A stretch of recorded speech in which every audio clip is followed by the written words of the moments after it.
Okay, I think we can get going. Good afternoon, everyone. I know we'll probably have a few folks coming in. I know there are lots of people from off campus who are less familiar with UCL who've been messaging, trying to find the building. And we're giving them a few more minutes, but I think we should get started and they'll come in. I am Matthew Smith, and I am the director of the Centre for the Study of the Legacies of British Slavery here at UCL. And I'm very delighted to welcome you to our event this evening. It is our third annual Elsa Goveia speaker series, and it's a series we started in 2022, and our inaugural speaker was Professor Jennifer Morgan. And it was a series that we started at the Centre to honor one of the foundational historians not only of slavery, but of the Caribbean, and the historian of sort of social history, if you will, of the West Indies, Elsa Goveia, who was a graduate of this university. Elsa Goveia was Guyanese born, came to UCL in 1945 to study as an undergraduate, and here you see an excerpt of Elsa Goveia's application form when she was a first-year student at UCL, and she read history here at UCL. And back then, the history that she would have studied would have been British and European history. There was no Caribbean history on offer when she was a student here. And she had been trained very much in British history at Guyana and got a scholarship that brought her to UCL.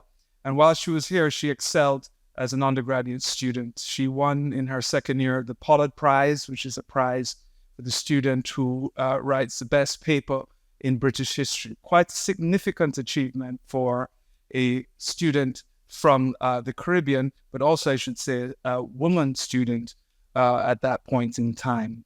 She went on to do her graduate work here at UCL. She enrolled in an MA program to initially start to do an MA thesis again in British history. And in her second year in the program, during the review of the assessment of the students submitted at that time, the department assessor read her work and said she should be upgraded immediately to a PhD. That was the quality of the work she was doing.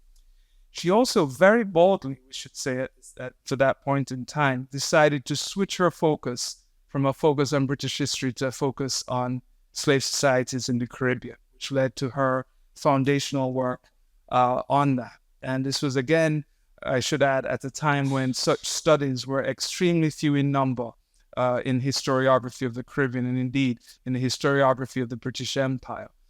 She went on from that work into filing it in 1951, a year after she accepted an offer for a post teaching Caribbean history, then called West Indian history, at the University of the West Indies, Mona. The department then was only 2 years old, and Goveia graduated from this university and immediately went to Jamaica, where she started teaching West Indian history, a course that she would teach all the way until her death prematurely in 1980. The respect that Goveia has earned in her field surpasses the field of history, really.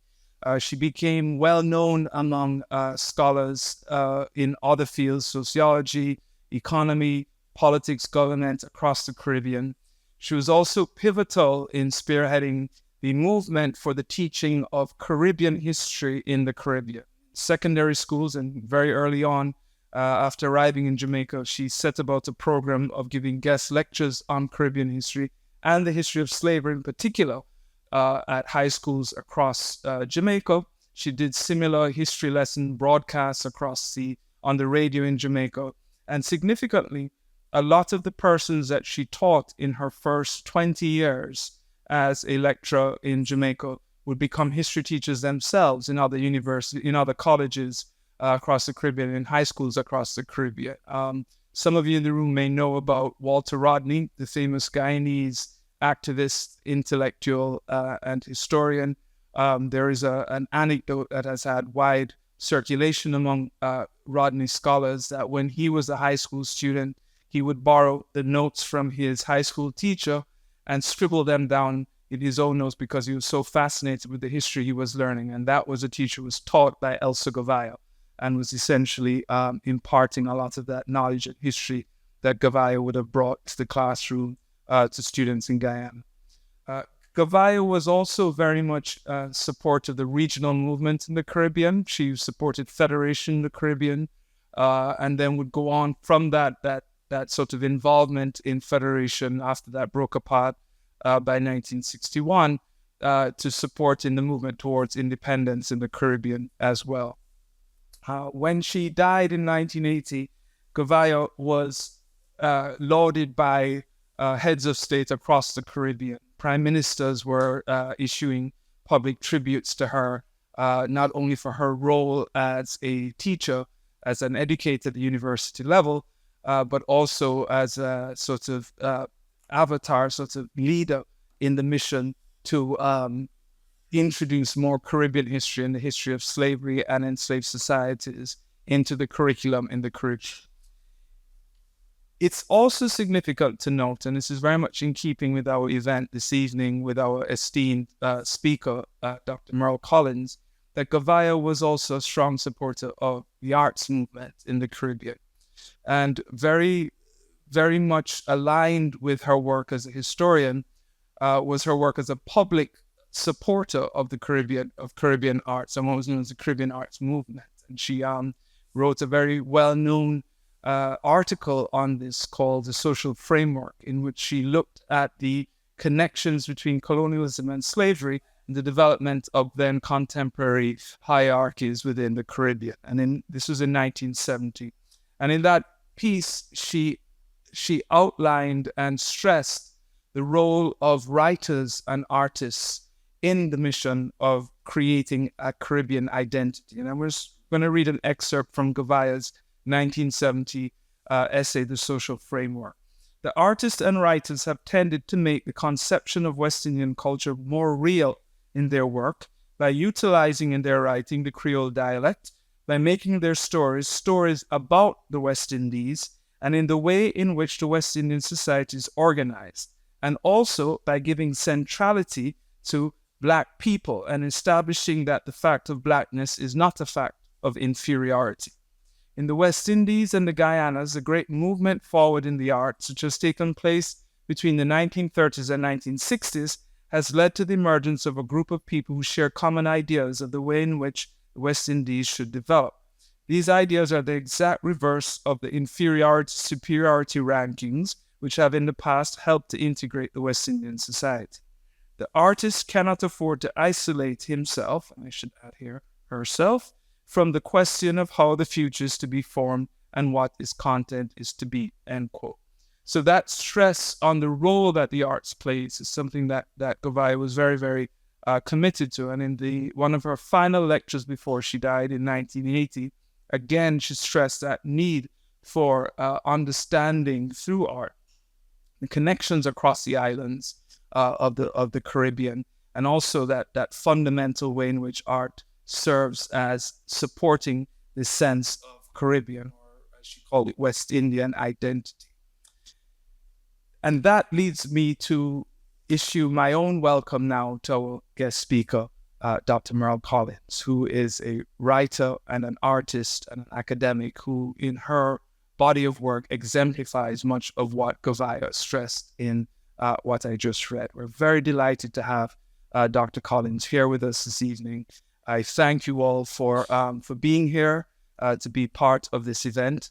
I also must issue my thanks before I leave the podium to our co-sponsors of this event, Peepal Tree Press, the Institute of America's Studies here at UCL, who've also worked with us on making tonight's event very possible, as well as our colleagues at the Institute of Advanced Studies for making this venue available to us.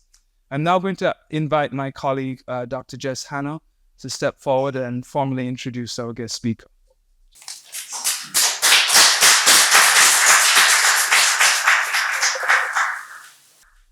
Good evening, everyone.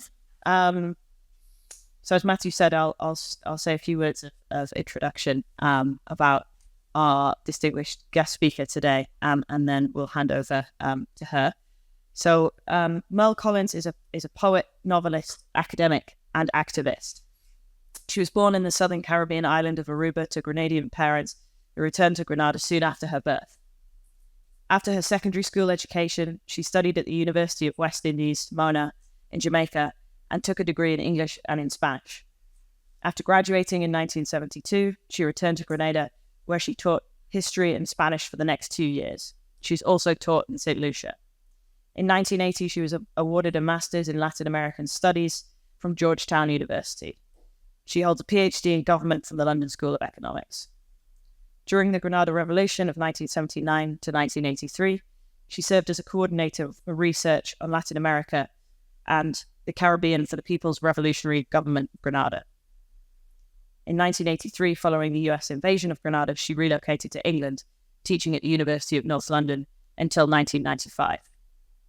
Her first collection of poetry, Because the Dawn Breaks, was published by Cairo Press in 1985.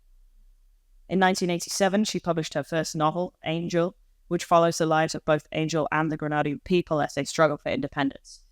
This was followed by a collection of short stories, Rain Darling, in 1990, and a second collection of poetry, Rotten Pomerac, in 1992. The second novel, The Colour of Forgetting, was published in 1995. She's published a biography, The Governor's Story, the authorised biography of Dame Hilda Bino. She has recently retired from teaching Caribbean literature at the University of Maryland, College Park. Her most recent novel is Ocean Stirrings, a work of fiction in tribute to Louise Little, working mother and activist, mother of Malcolm X and 7 siblings, which was shortlisted for the Orwell Prize for political fiction. We're delighted to welcome Mel to UCL today to read from this extraordinary novel.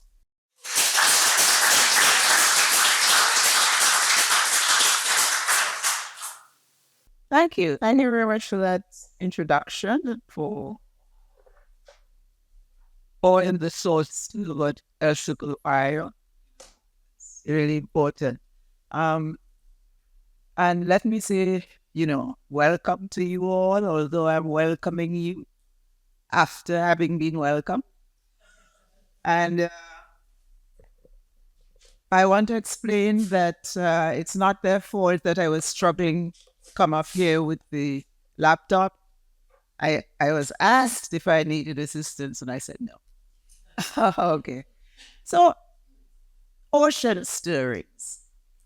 And first of all, let me say that I'm pleased to have been asked to give this lecture in honor of Guyanese historian Professor Elsa Goveia, UCL alum who was a formidable figure. You were told that she earned a PhD in 1952 when she was 27.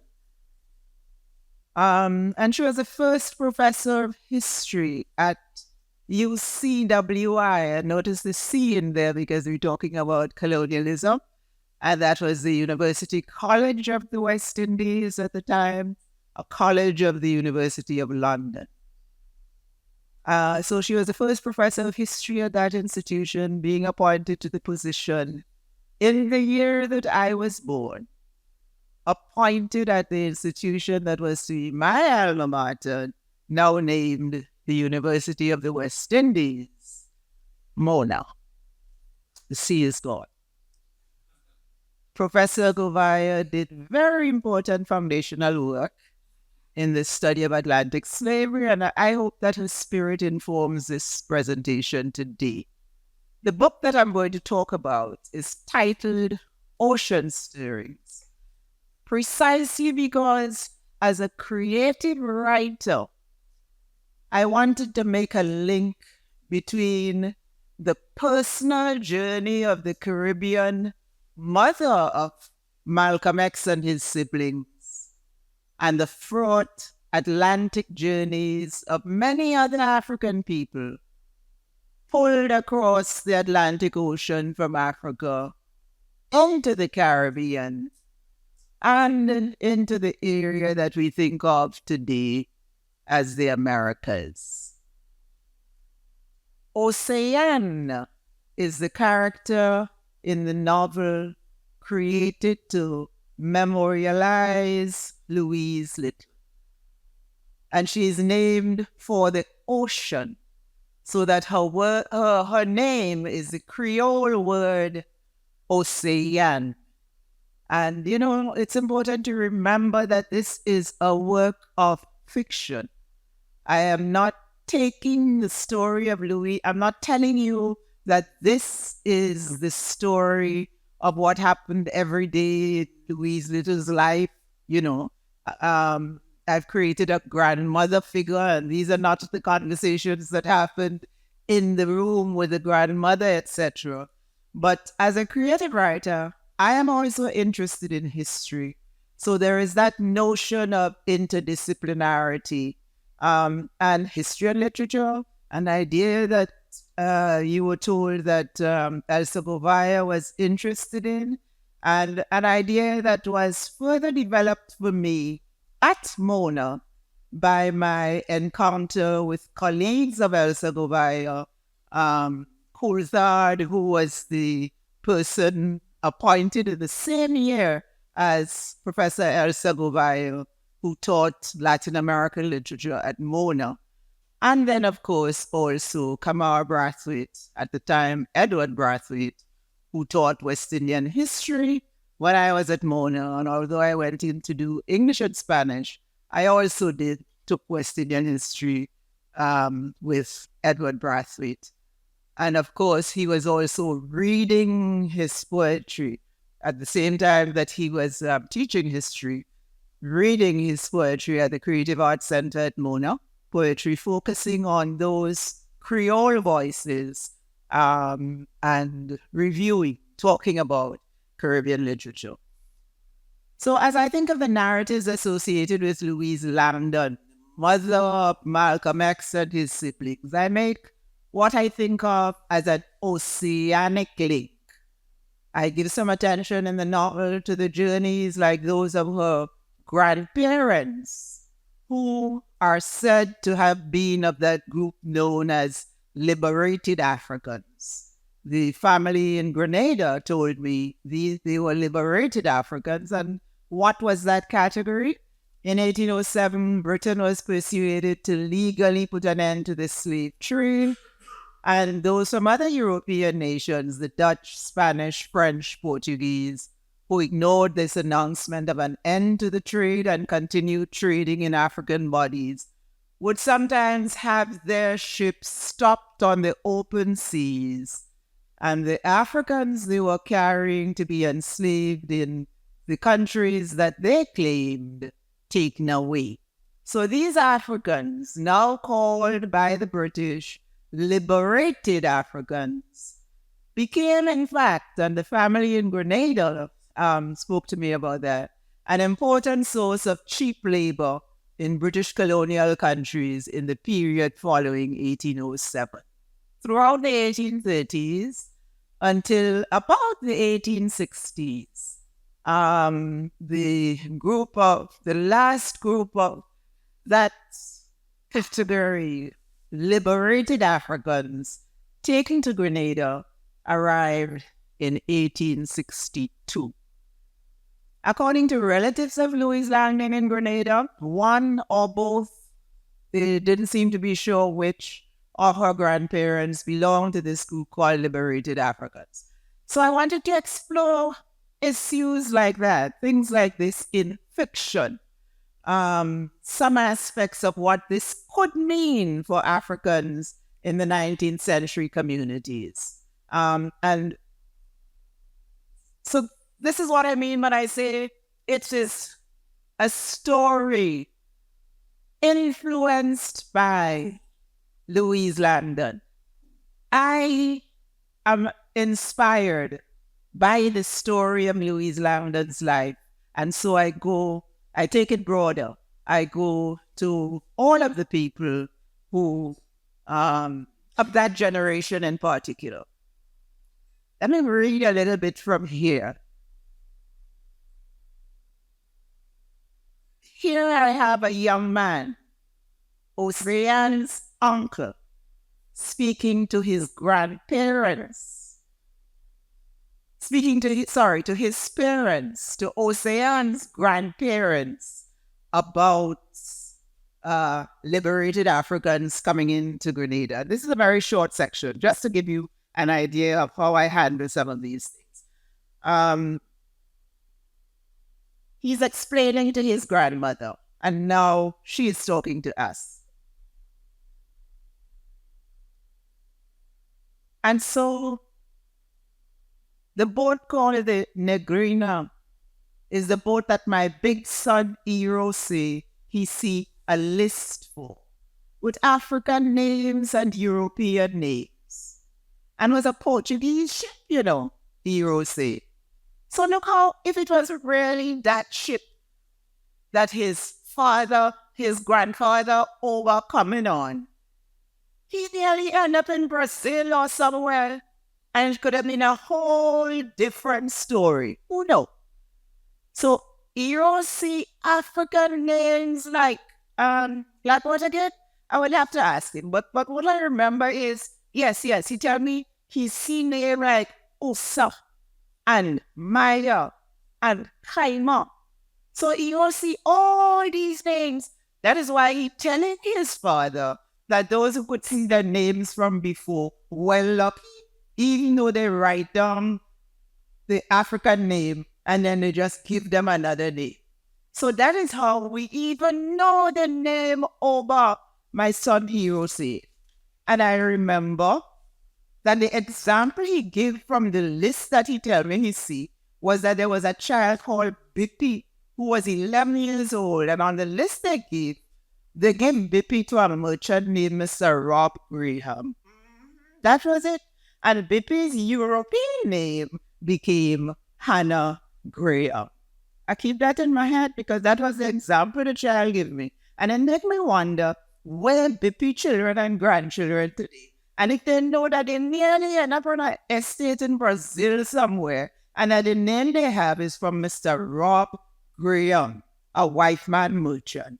And that their mother really named Bippy just get cross off and bury one egg, and she become a Graham. So that now today, all of them are something Graham. And it have a set of people with the last name Graham in Grenada, just as it have people with other last name like Sam and Landon and so on. What a thing. And it really make you think how all of us Africans in this world out here is one people, and we end up anywhere and everywhere and sometimes nowhere. And how the name we have is not always at all, but white people name. So we might as well exit out and call ourselves X. Because when we're proud of name, it's them we proud of. What a compliment. Okay? So that is one example of how in this novel I try to deal with things like that. And to write this section, I actually looked at names that appeared on lists from the Negrina. So in fact, I went to the archives and looked at that. And that was, in fact, actually a Portuguese ship which, according to the archives, was stopped by British ships in 1832.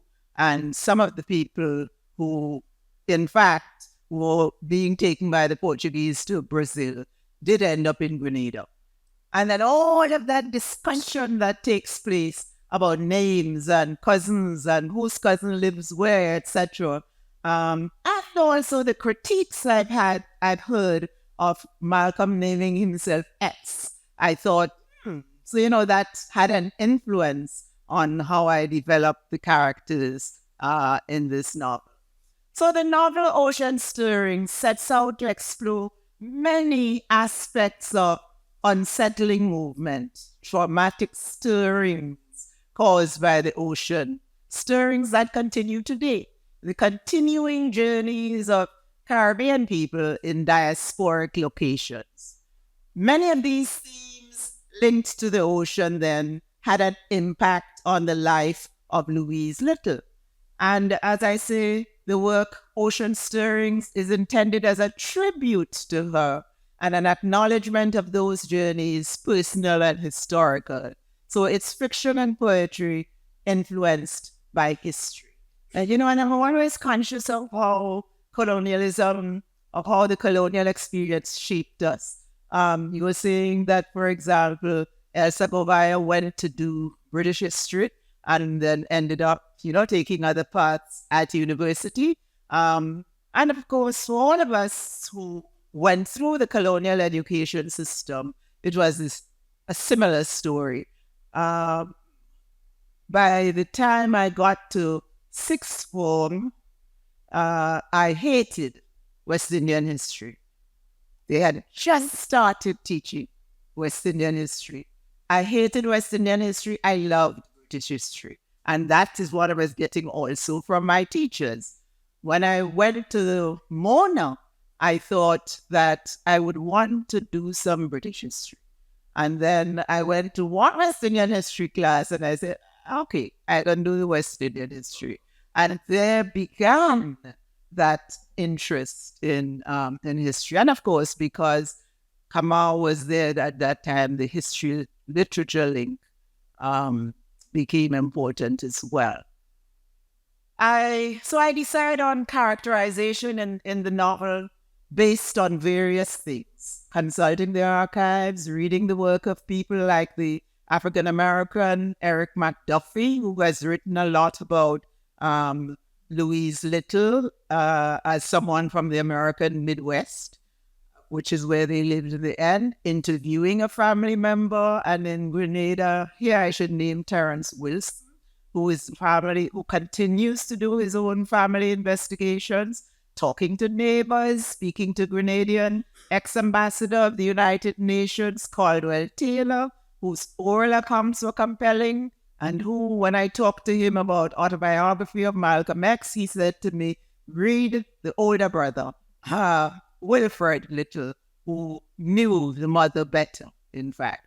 And that was really very helpful for me. So I read Wilfred Little in various articles, read the interviews of the youngest daughter, Yvonne Little, and latterly an important dimension added by research of Jessica Russell, who interviewed and spoke quite a bit to the older daughter, Hilda. And so I conclude from the archives, oral and print, that aspects of Louise Little's story are about historical journeys important to a broader community understanding of the journeys of African peoples in the Americas. The novel comes into being because the story of Louise Little, Malcolm X's mother, so inspired me that I wanted to do a creative exploration of the paths she had traveled and those paths traveled by African peoples in the Caribbean. So here are some of the things about this Grenadian woman's life that I found inspiring and that impelled me to devise a work of fiction and poetry highlighting various influences and experiences. First of all, there are the words of her son Malcolm in the autobiography of Malcolm X. I may have first read the autobiography of Malcolm X in the early 70s. And it amazed me later when I went back to it that I did not focus on this particular bit that I'm going to read for you now that I came to focus on later. And perhaps this is because I was perhaps then at the University of the West Indies, the Black Power era, demonstrations. And so we are fired up by what Malcolm is writing, but I wasn't looking specifically for something. That's how I assess it later. I don't know if that's what happened. Because here is what the words of Malcolm in the autobiography that I came back to later. Louise Little, my mother, who was born in Grenada in the British West Indies, looked like a white woman. Her father was white.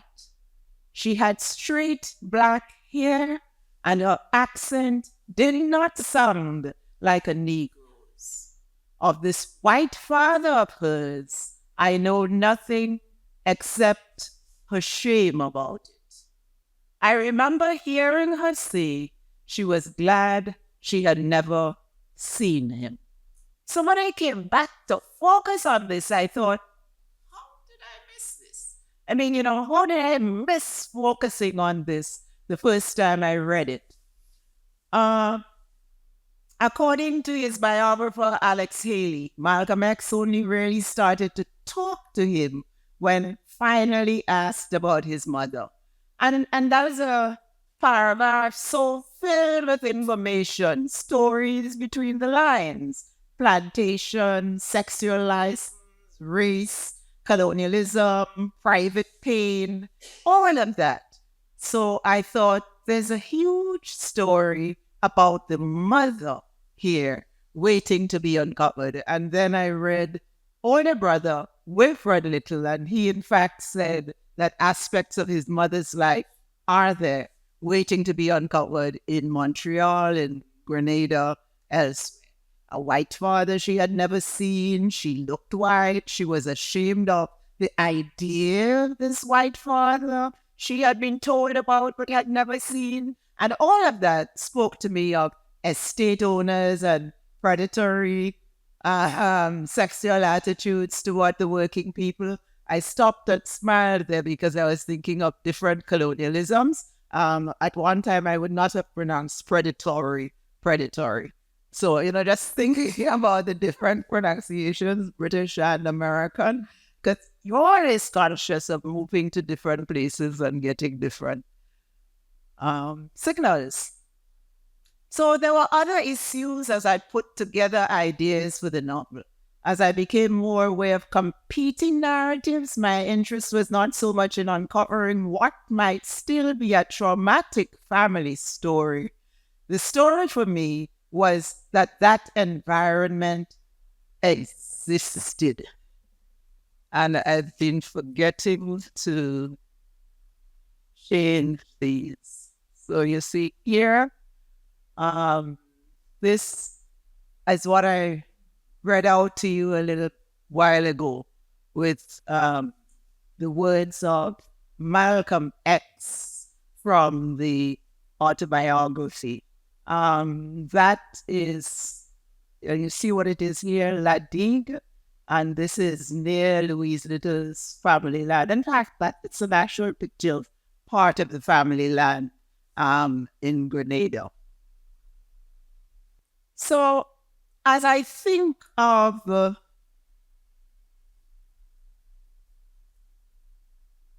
events in Grenada, I considered that while Malcolm was being labeled violent for his reactions to racial discrimination against the people, his mother's absent father figure would not, in popular opinion, have the label violent thrown at him, that buildings might even be named after him as a colonial representative in the Caribbean, that the respect for the abuser would continue into post-colonial spaces.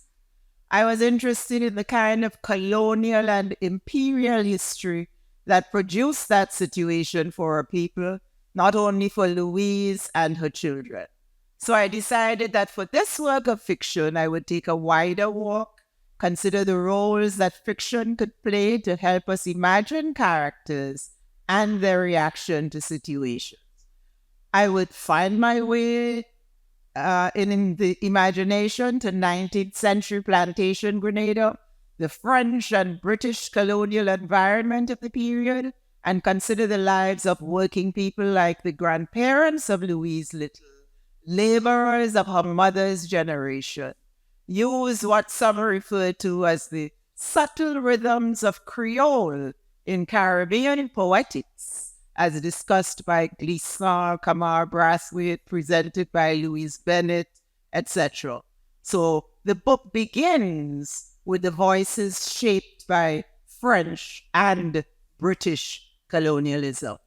And in the first part of the book, for example, people have just heard that one of the girls is pregnant, and this is just before Océane, as I say, who represents Louise Little in the text, is born. What people sure about is that Oba and Miriam have a shabby grandchild. anybody could see that later on when the family take the little bundle out to introduce crinkly face and tiny rolled up light-skinned fists to the laddie air. And they could see it even better a lot later when the little girl with the long black plaits and the red skin start walking down through the bottom road there in a waterfall, holding on to her grandmother's hand or to the hand of one of the girls who may or may not have been her mother. Then later on, they watched the little girl walk down the Ladig road to go in the shop like everybody else, and they marveled at her high color. And, here you get some of the conflictual ideas where color is concerned. Some people said, she prettier. Whatever happened, the skin well pretty. Whatever you want to say, she raised that nose, man. She raised the chances in this world. Look how Miriam grind high color. But when Miriam heard that kind of talk, she ready to cut neck. She said she pretty, yes. She pretty because all my generation pretty, and that reprobate color had nothing to do with it. Trying to spoil things, but it ain't succeeded. If it wasn't my child, I would say that color is an evil mark, but it's mine. So it's just a stain we couldn't avoid. That is all it is.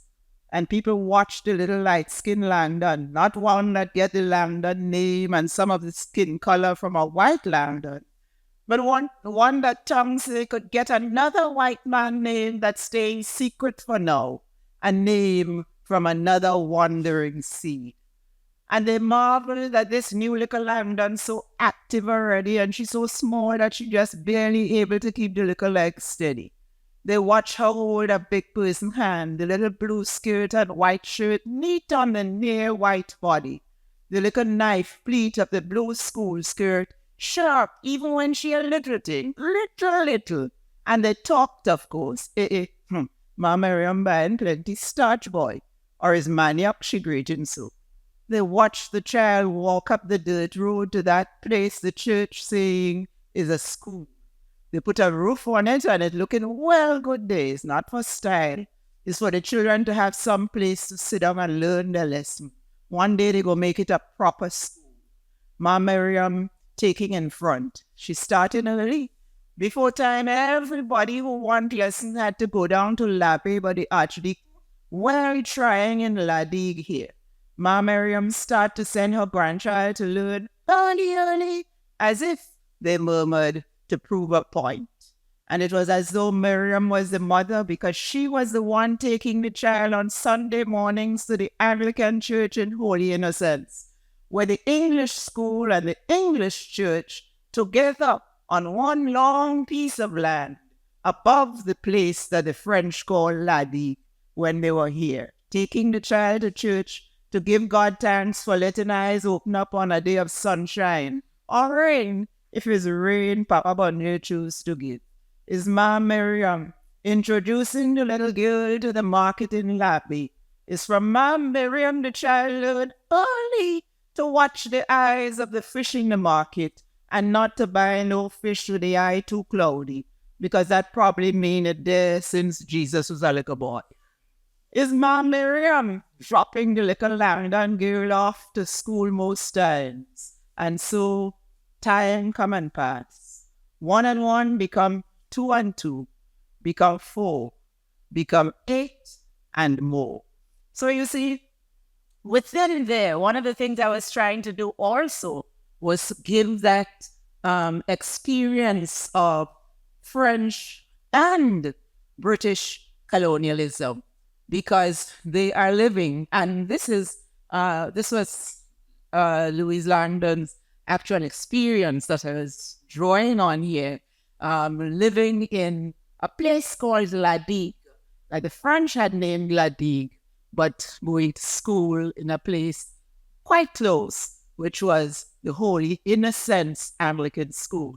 And indeed, one of the neighbors told me, you know what really happened here in Ladig and Holy Innocents is that when the British came in, they wanted to get rid of all of that French barbarism. So, quite near you have Holy Innocents. So the idea that in the landscape we have expressions of the sort also really fascinated me. So in the novel, these characters are meant to think with the imagination, to recreate the great-grandmother of Malcolm X, who took care of his mother, to give some perspectives on attitudes in the community towards the birth of a child, of any child, obviously connected with white estate owners and or managers. Because while the owner or the manager might be condemned, people are looking at the skin and say, the skin pretty, right? So it's those kinds of contradictions where race is concerned, and and all of this, of course, coming from the fact of colonial power, the colonial authority, the authority of the skin. The autobiography of Malcolm X informs that Malcolm was the lightest skinned child within his immediate family, that his father seemed to like him better, perhaps because of that.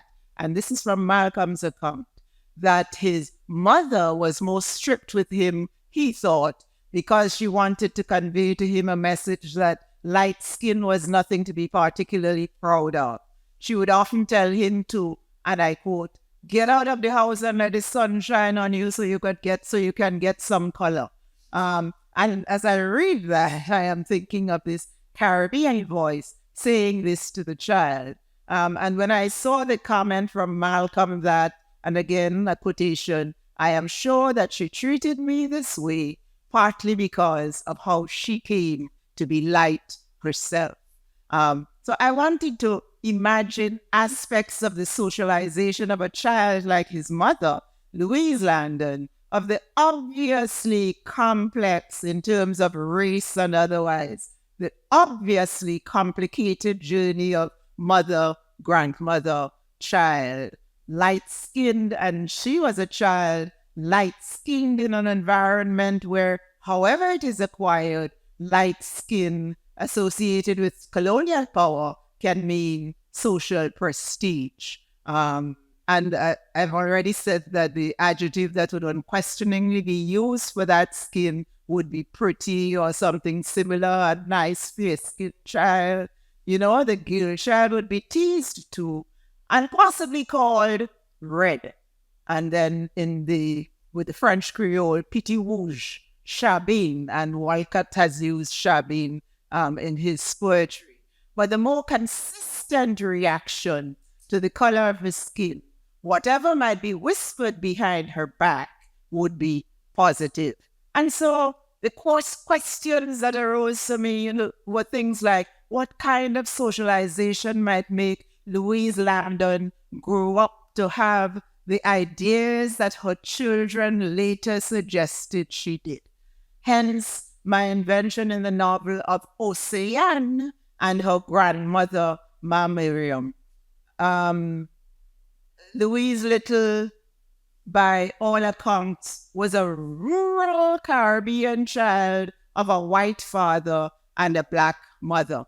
When she was baptized early in 1896, the church entered no name for the father and described what it termed quality, trade, and profession of the mother as labor.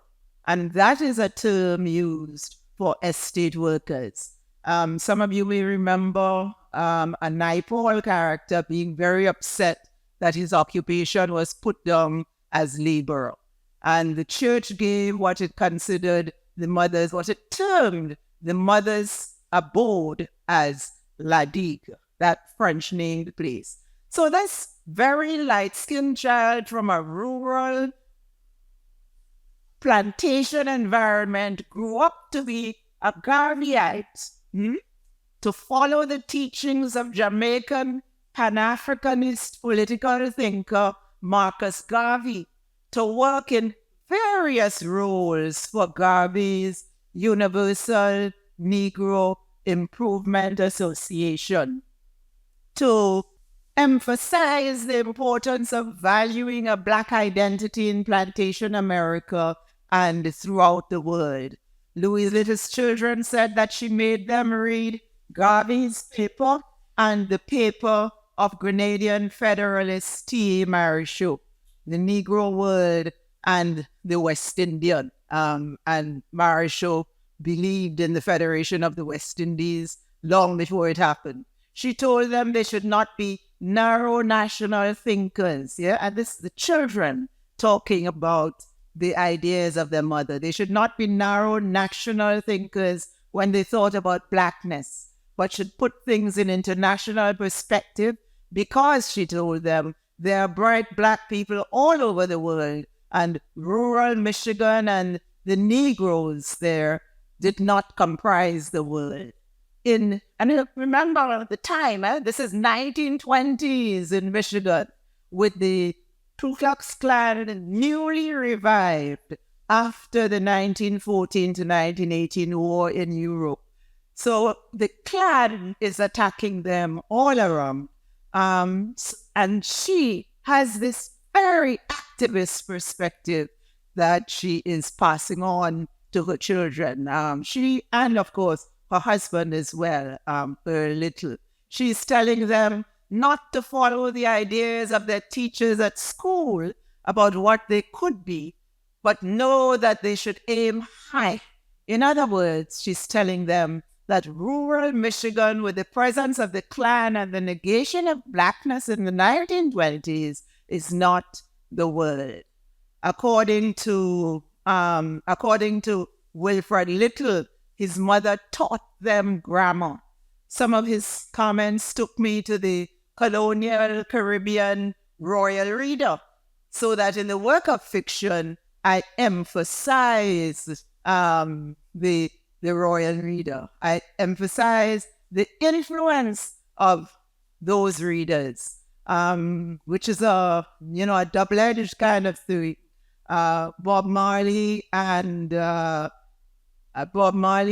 Sparrow have both said about the negative influences of the Royal Reader. I agree that those are there, but I was looking also at the fact that these children had the comments about their mother's influences, and also there were many lessons in the Royal Readers that I thought a careful teacher could use creatively. So I attempted to do that in the novel.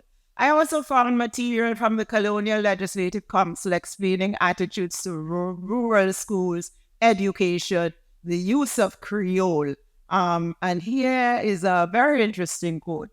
The English language is universally spoken, but the peasantry speak among themselves a French patois, commonly known as Creole, which closely resembles the French patois of the southern states of North America and the other West Indian islands, which were formerly occupied by the French. And the use of this patois in the schools is strictly forbidden.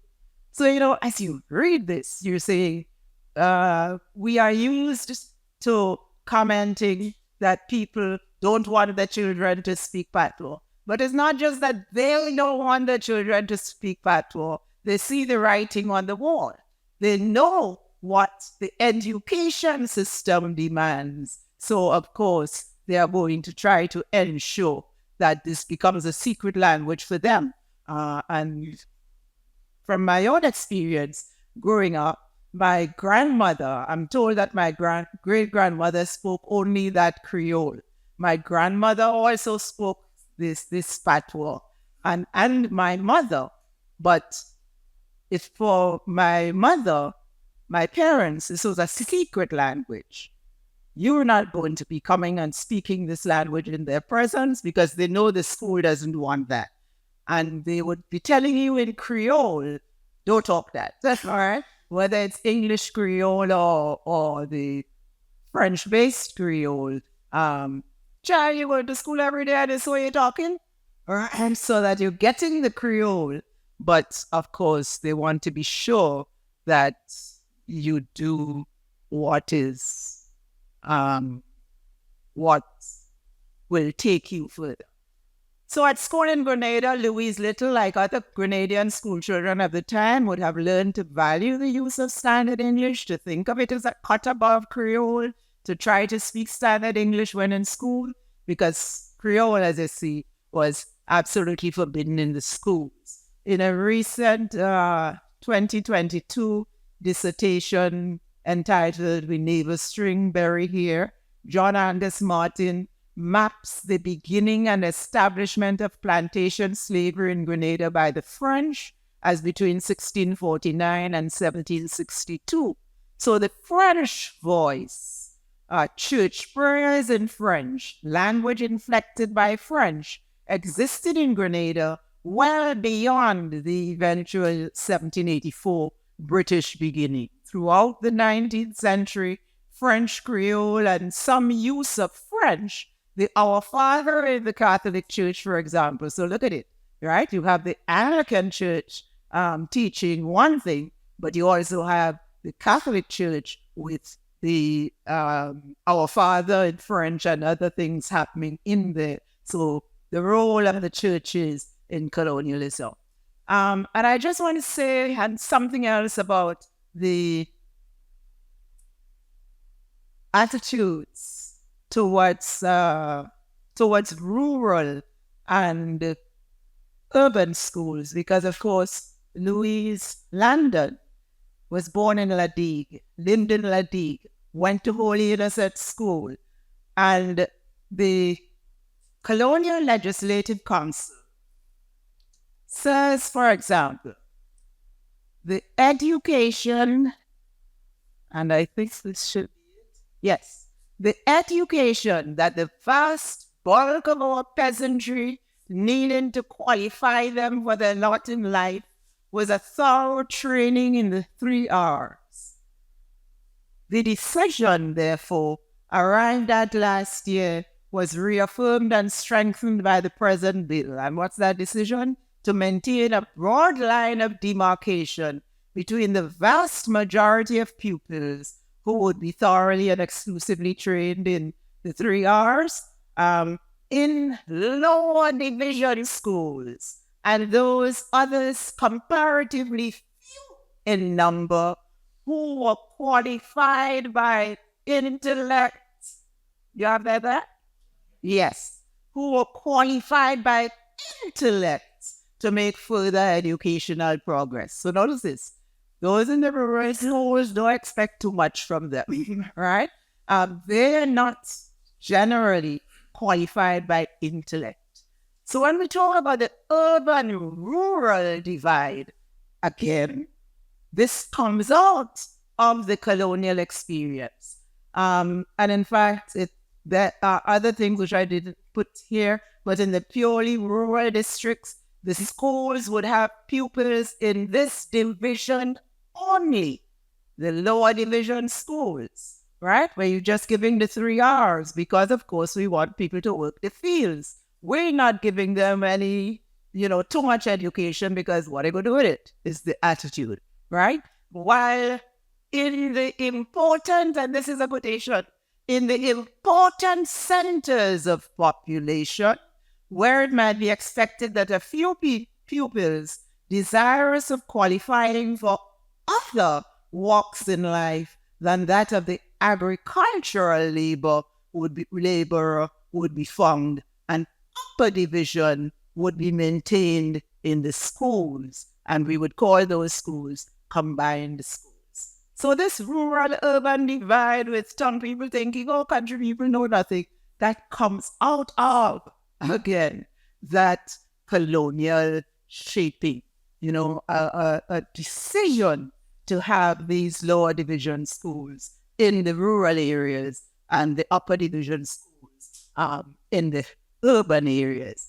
And that interested me too as I looked at all of these themes, because of course, Louise Landon went to Holy Innocents School, which was rural.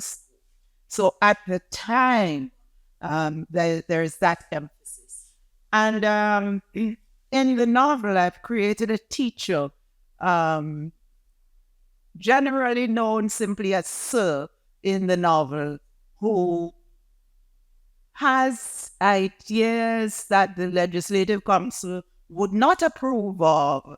And so he is teaching the children all kinds of things that would make them go beyond the lower division expectations. Because, of course, Louise Little was not born in an important center of population. So whatever relatives might think, whatever they might want to do. So you see the way in which I'm saying this is not, for me, as I wrote the novel, this was not an individual story.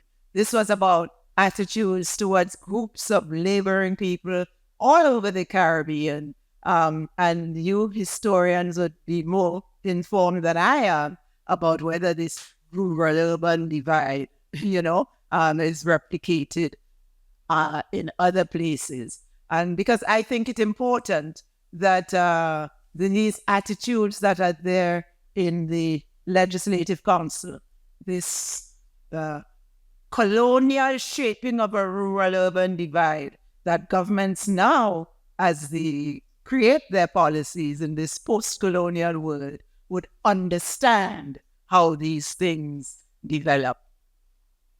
Louise Little's son, Wilfred, born in 1920, would later write of his mother, "She would teach us at home when we came home from school.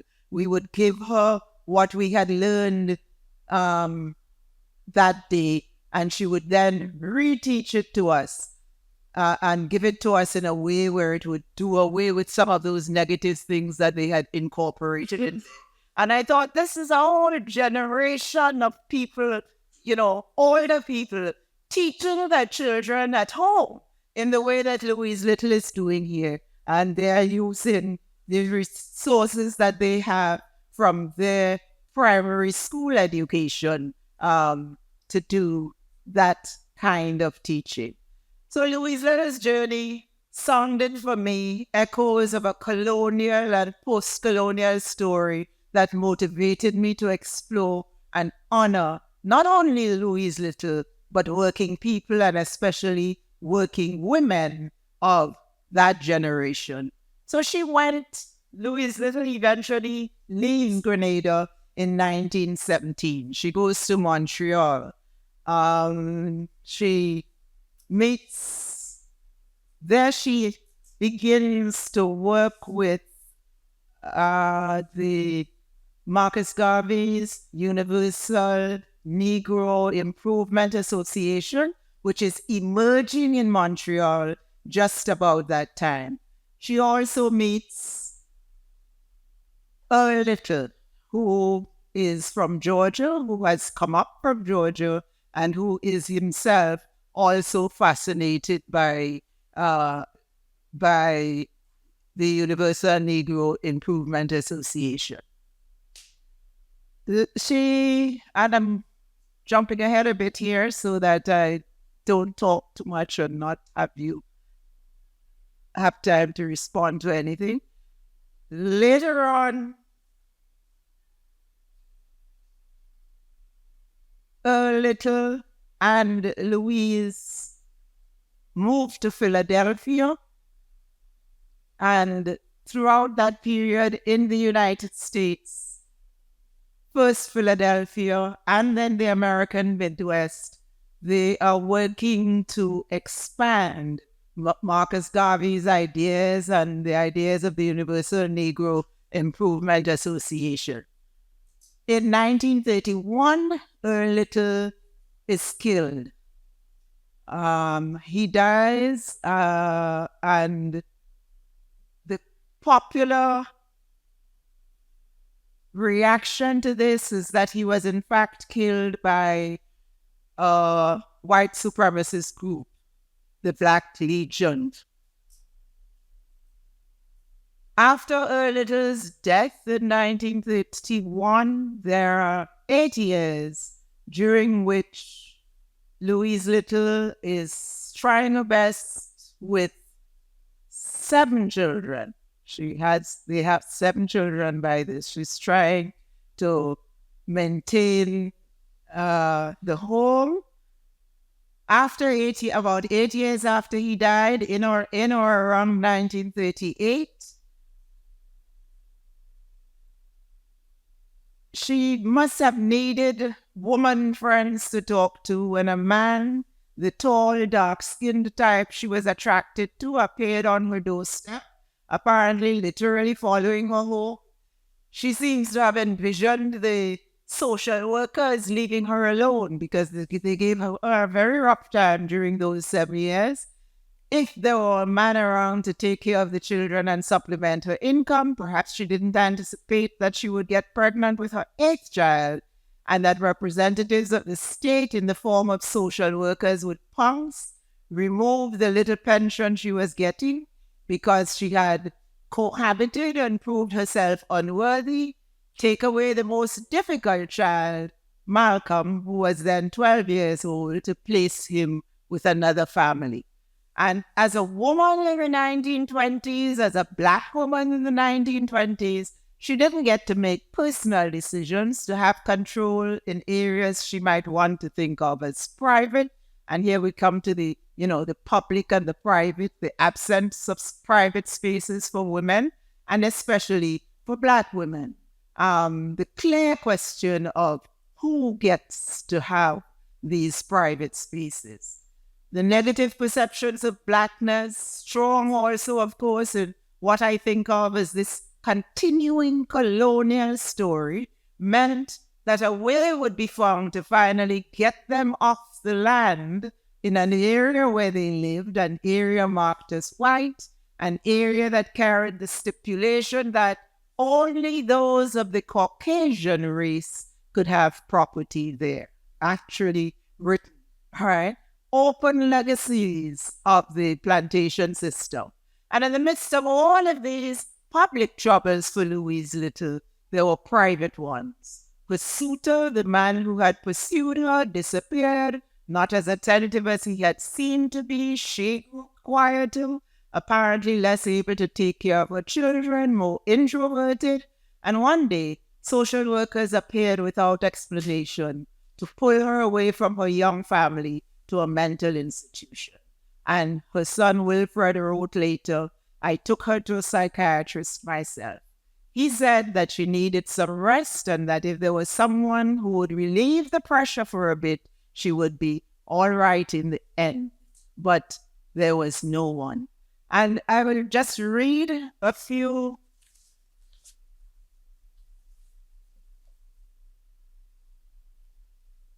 poems from that last part of the work.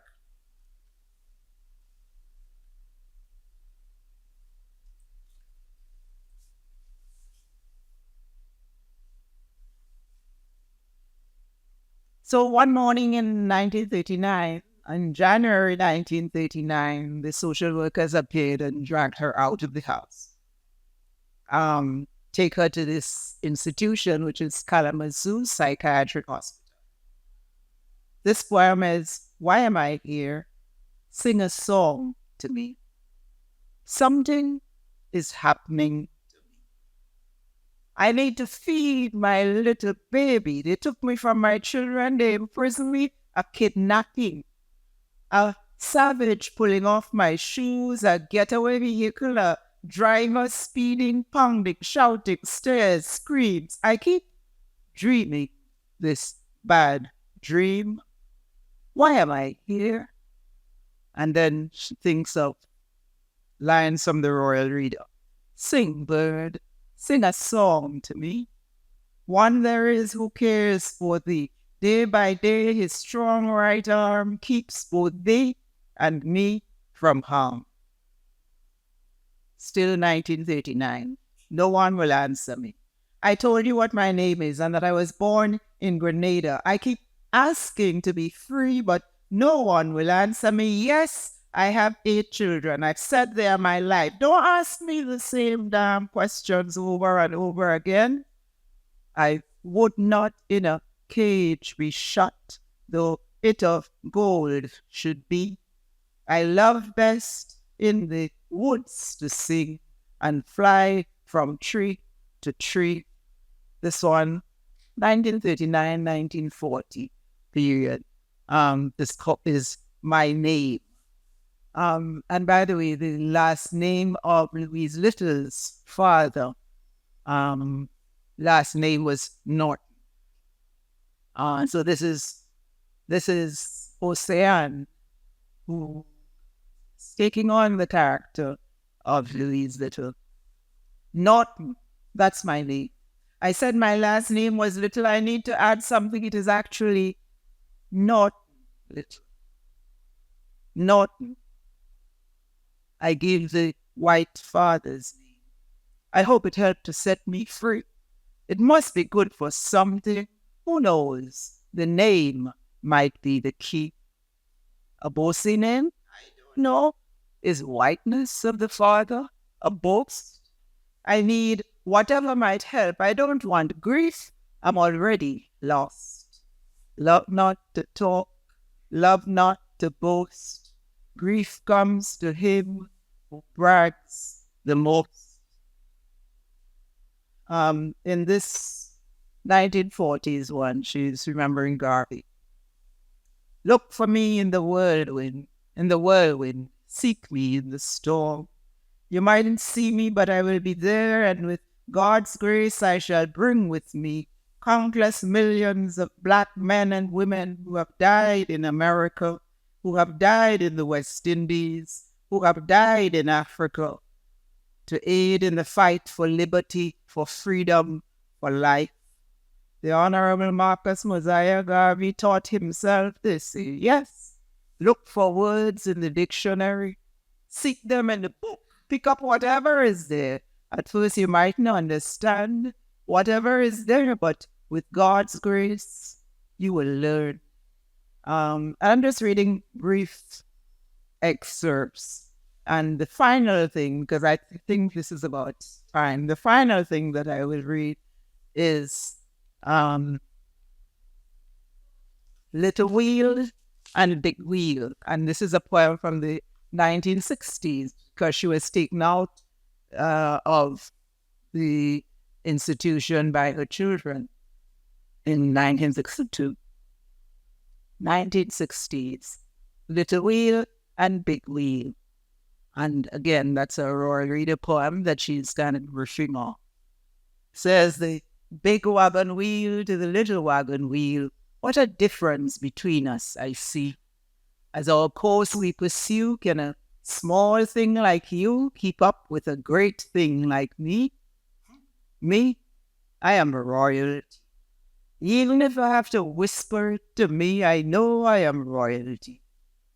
Says the little wagon wheel to the big wagon wheel, you are larger, I own, my good friend. But my quickness supplies what I want in my size, so I keep in the front to the end.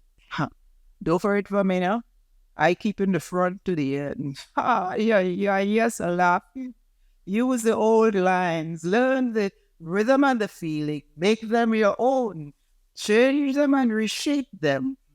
I going out of this place. As my grandmother would say, if you live long enough and just have patience, you see inside ants' belly.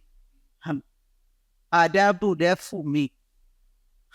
Langipida, tongue and teeth, I tell you, you live and you learn. Sometimes the lesson's hard, but you learn.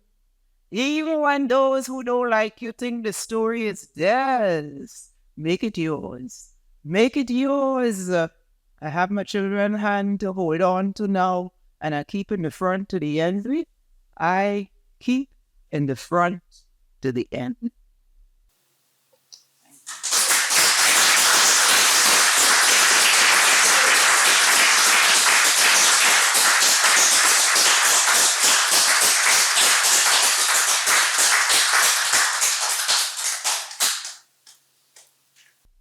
Well, that was spectacular. Thank you so much for that, Dr. Collins. There's so much richness in what you shared. And I want to also thank you personally, because my impression of Louise Langdon Little had come from the autobiography of Malcolm X. And I also remember seeing the film Malcolm X, in which she features as a character, which actually was a good note on the part of Spike Lee, but it actually invited more questions than answers about her life, particularly when you had the character speaking in a Caribbean accent, and you wanted even more about this woman's life and her journey, and what you've shared has filled in a lot of that imaginatively for us. And along the way as well, of course, so much of the history of Grenada, the Caribbean, colonialism and slavery. So thank you again for that beautiful, beautiful lecture. We have some time for questions, and Dr. Collins has graciously agreed to respond to any questions or comments you may have. So if you indicate by raising your hand that you'd like to ask a question, someone will bring a microphone to you.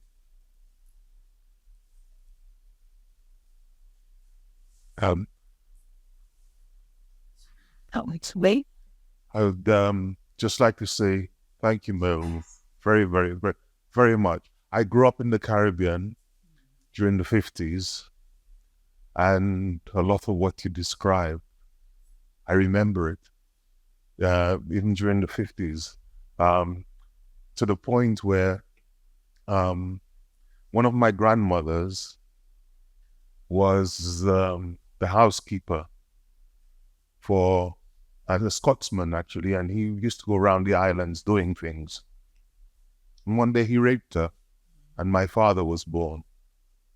And then, but when he found out she was pregnant, he dismissed her from my employment, and it she gave her mental problems, basically. And I remember seeing him as my grandfather, that grandfather, Scotsman. But it was because my other grandmother, who I was living with, I would be walking with her on the street, and she would say, "That's your grandfather," and he would walk past, basically. But and I just loved the way you used the local vernacular. It gave the whole thing a lot of rhythm, and it's like it brought the emotion back in. It was really, really wonderful. And again, like you, I read autobiography, and you've actually illuminated it to a degree that autobiography, in terms of what it did for me at the time, it's almost like it did nothing, because what you illuminated, shone a light, it actually says to me the whole history of Malcolm in real terms, and how he came to what I've often heard people say they don't like Malcolm because he was a criminal. But what you've said explains a lot about why he potentially became that. And I've always argued with those people who say that, because the criminal that was Malcolm X, or at the time Malcolm Little, we would not have had the Malcolm X that inspired so many of us. But again, thank you very much. Thank you. And it's already, probably I shouldn't talk again this way. It's a really complex thing, because I'm thinking, I have friends who in Grenada who said, "You're researching Malcolm X? He is something else." They didn't like this particular friend told me she don't like this X thing. What I was reading, in fact, that section that I read about Miriam saying, the grandmother saying how people get names, etc., and you might as well X it out. I was thinking of the friend's comments when I wrote that section. And also, thanks for sharing that story, about your grandmother, because that's the kind of thing that I was thinking when I said it's not Louise Little's story alone. There are so many people who can talk about that experience within their family. So it's a colonial story, it's very much there. thank you for sharing that, because it takes me back to my reasoning for wanting to broaden it out and say, yes, it is Louise Little's story. This whole thing inspires me, but I know there are generations, I know there are many people who have had this experience. So thanks for sharing that. Once again, Merle, my thanks for your talk and the insights you have brought, the imaginative insights. The two-part, not so much a question as a pose to you. Talking of Louise Little reminded me, it has huge echoes of the mother of Harry Belafonte, another light-skinned Caribbean woman who was a huge Garveyite, huge influence on her son, Harry, throughout his life. In your novel or in your thinking, if you get to the interiority of both these women, Malcolm X's mother, Belafonte's mother, did they ever think, if we went back to the West Indies, to the Caribbean, to Grenada, to Jamaica, our light skin will give us a certain status? Why are we stuck here in America? Of course, you can see practical reasons, children, poverty, etc. But in their minds, in your imaginative exploration as a novelist, do you ever go to the point where they wonder, should we go back home? And the other thing, other half of that, Louise Little's father, you said, is this Englishman, this white man.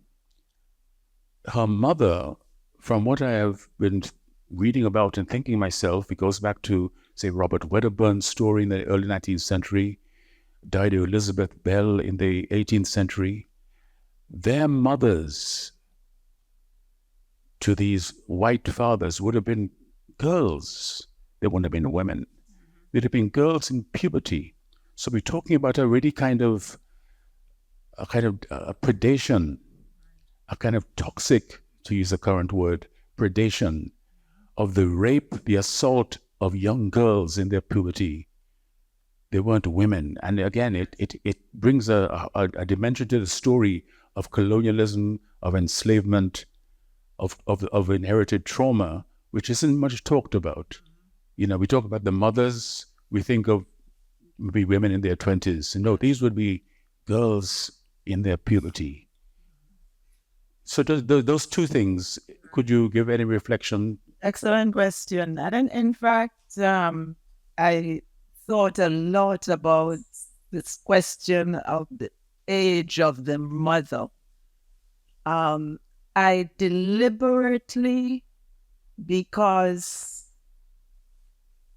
well, I don't know if I was correct on this, but it was partly because I didn't want to be too intrusive, sensing as I started interviewing and speaking to various people within the family, sensing that there might still be trauma there.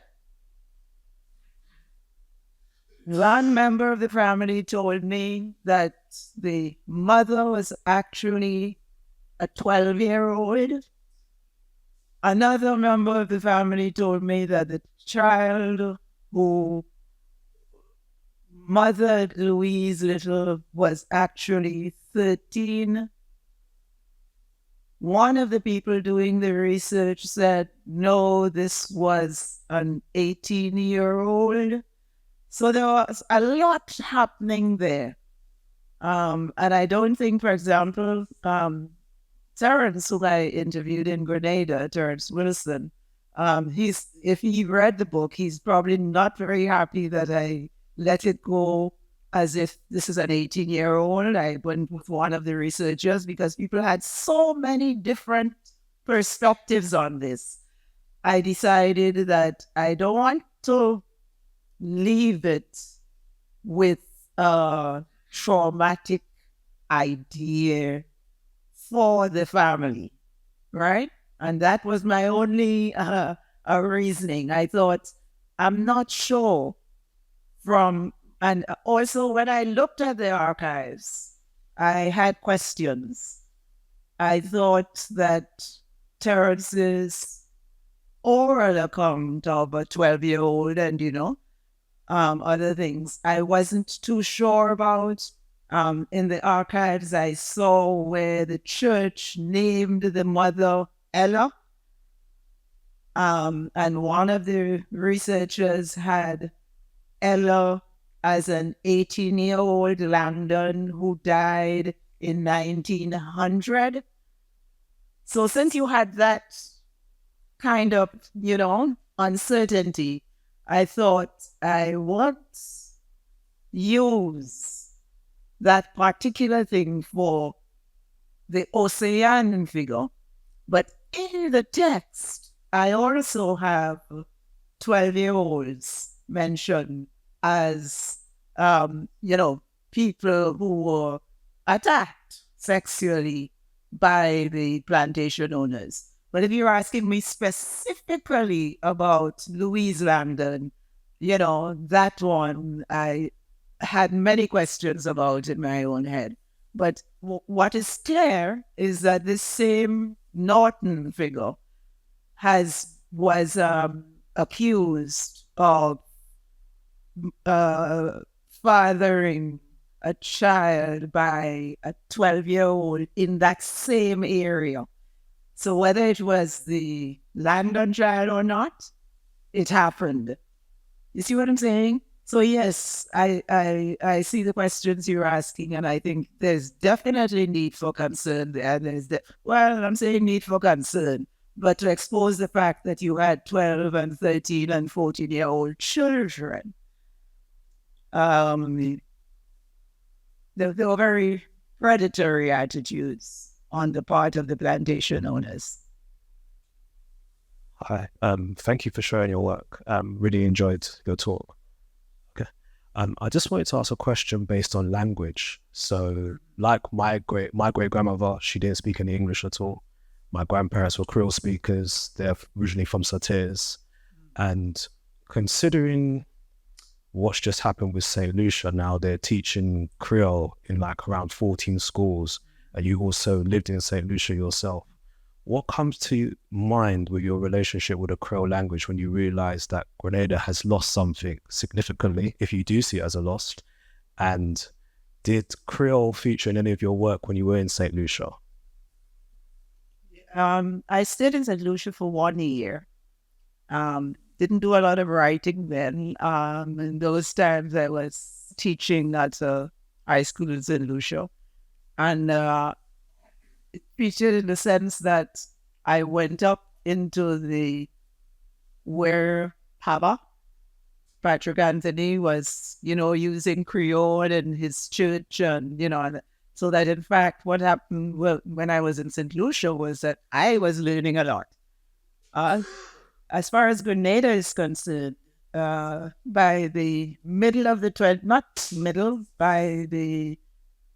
20th century, yes, Creole was phasing out. So that when I say, for example, you talk about, was this in Grenada? Yeah. And if you say Sauteurs, that means your people, like my people, or rural people, because my mother was also from Hermitage, that whole area. So they spoke Creole. As I explained, my great-grandmother spoke only Creole, I'm told. And you're saying the same for yours. So that really, at that period, the end of the 19th, first part of the 20th century, the Creole was prevalent in Grenada. I can't say now that I'm thinking that, we should really revive it, because I don't think it is about us going out there and reviving Creole. It's what's happened to it historically.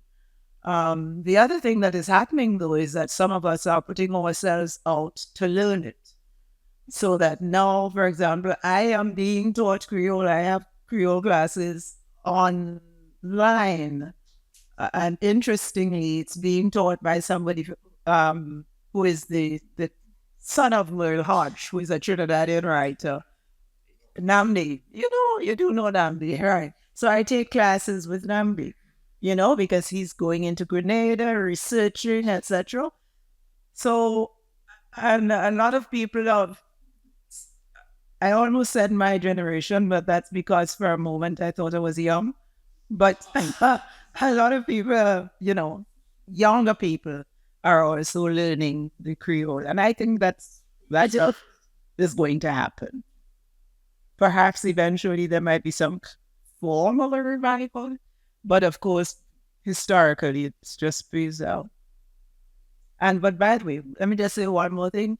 My mother, let me mention her here. My mother died in April at the age of 103 in Grenada. And so when people were saying, Creole is gone, I was saying, it ain't gone yet, it's going, but it ain't gone yet. Because I'm hearing her speaking more Creole than English because she's traveled back, So that was really fascinating for me. So I learned a lot there, in fact. Yes. Merle, thanks very much. Fascinating issue people have raised. And I wanted to come back to the issue of Louise's color and the way you put it so well that people around her said, pretty, on the one hand. And yet, at the same time, as you pointed out, they were aware of the sexual predation or predators, of how she was formed as such. And that contradiction struck me as quite interesting. I don't know if you could expand on that a bit. Yeah, I don't know if I can expand on it, but it comes back to the question you were asking. Did they ever think there would be a different reaction to them in the Caribbean, etc.? So I thought about all of that as I wrote. And I'm thinking, for example, in rural La Digue, the attitude of Louise Little would be very complex, right? And you mentioned Harry Belafonte's mother. The attitude to people in the Caribbean would be a very complex one. Because yes, there is that, all right, we know how it happened. All right, there is the condemnation of the father figure, perhaps. Or sometimes there's a kind of euphemism in recounting the story. And it's something I deal with in the novel too. It's like, not that the man raped the child, but it's like the man had fast. Right? So you get this idea of the man hand fast. And what do you mean by the man hand fast? Right? Is really that, he is attacking girl children. Right? And if I spent a lot of time thinking, not so much about the question of Louise Little returning to the Caribbean as how she might have felt as an individual, as a child, because I'm pretty sure I don't have any accounts from the family or anything about being teased in school, but I'm pretty sure that she was both the skin celebrated in a way, but that she was also teased in school because she's a red girl, she would have been teased as, etc. So I'm pretty sure there was all of that. And so that for her, having these ideas about blackness that we know that she had outside, right? I'm not sure how it would have featured, how it would have been performed within the Caribbean, within Grenada. I thought about it a lot. I keep going back to that and thinking, okay, a little near white child in La Digue. What would that feel like for people? What would that feel like for her? And you're saying, for example, she would be conscious that if she goes back to Grenada with her near white skin, then it is pretty easy to move up socially especially if you're in town, all right? Especially if you're in an urban area. So it is pretty easy to move up socially, but would that be what she wants? You know, you look at her life, and so there are all of these questions that I can't answer. But yes, I thought a lot about them myself.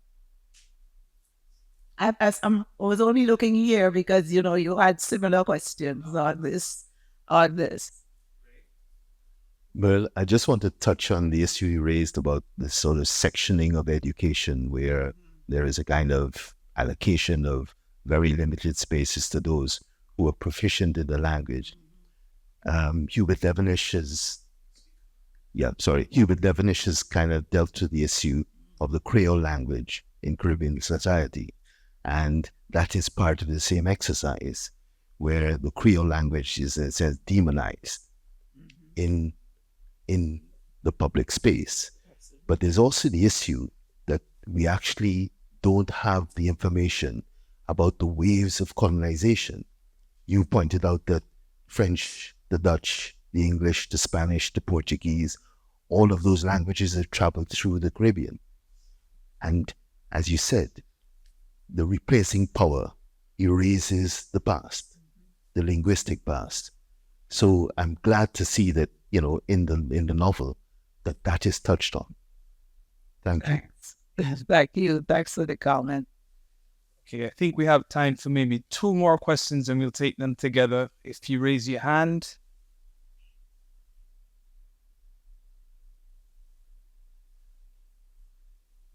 Well, no questions. Well, that's perfectly fine as well. Well, thank you all for your presence and for your participation. And a very special thanks once again to Merle Collins for being with us and for speaking with us this evening.